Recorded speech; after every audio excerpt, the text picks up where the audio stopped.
ኢሞ ተጠቃሚ ከሆናችሁ ማስተካከል ያለባችሁን አንድ ሴቲንግ እንመለከታለን። ከመጀመራችን በፊት ግን ለቻናሉ አዲስ ሆናችሁ ሰብስክራይብ እንደዚሁም ይሄን ቪዲዮ ላይክ ማድረግ ብትጀምሩ ቻናሉ ትደግፋላችሁ። አዳዲስ ቪዲዮ ስለቅ ቶሎ ይደርሳችኋል። አሁን በቀጥታ ወደ ዛሬው እንሄዳለን።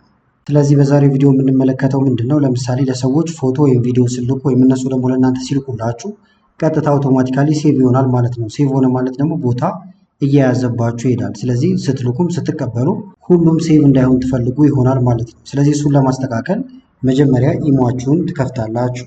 ኢሞ ከከፈታችሁ በኋላ ከላይ ፕሮፋይላችሁን ወይም ፎቶአችሁን መንካት ነው። በመቀጠል ሴቲንግ የሚል አለላችሁ። እዚህ ጋር ሴቲንግን ትነካላችሁ።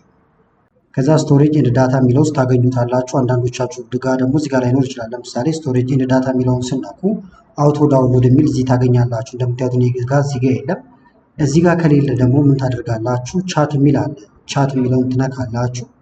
ከዛ በኋላ አውቶ ሴቭ የሚል አለላችሁ እዚህ ጋር። ስለዚህ ሰዎች አሁን ቪዲዮ ወይም ፎቶ ሲልኩልኝ አውቶማቲካሊ ሴቭ ይሆናል ማለት ነው። እንደምታዩት ግን ስላጠፋሁት ቢላክልኝም እዚሁ ኢሞ ላይ ያለው እንጂ እየገባ ጋለሪ ውስጥ አይቀመጥም። እንደምታዩት ጋለሪ ውስጥ ከተቀመጠ ቦታ ስለሚይዝ ማለት ነው። ስለዚህ ሁለቱንም ታጠፋላችሁ። በተመሳሳይ ደግሞ አውቶ ሴቭ አፍተር ሴንድ፣ ለምሳሌ እናንተ ለሰው ላካችሁት ከዛ የላካችኋቸው ቪዲዮዎች እንደዚሁ ፎቶዎች ቀጥታውንም ጋለሪ ላይ ሴቭ ይሆናሉ። ያ እንዳይሆን አሁንም ይሄንን ኦፍ ታደርጉታላችሁ።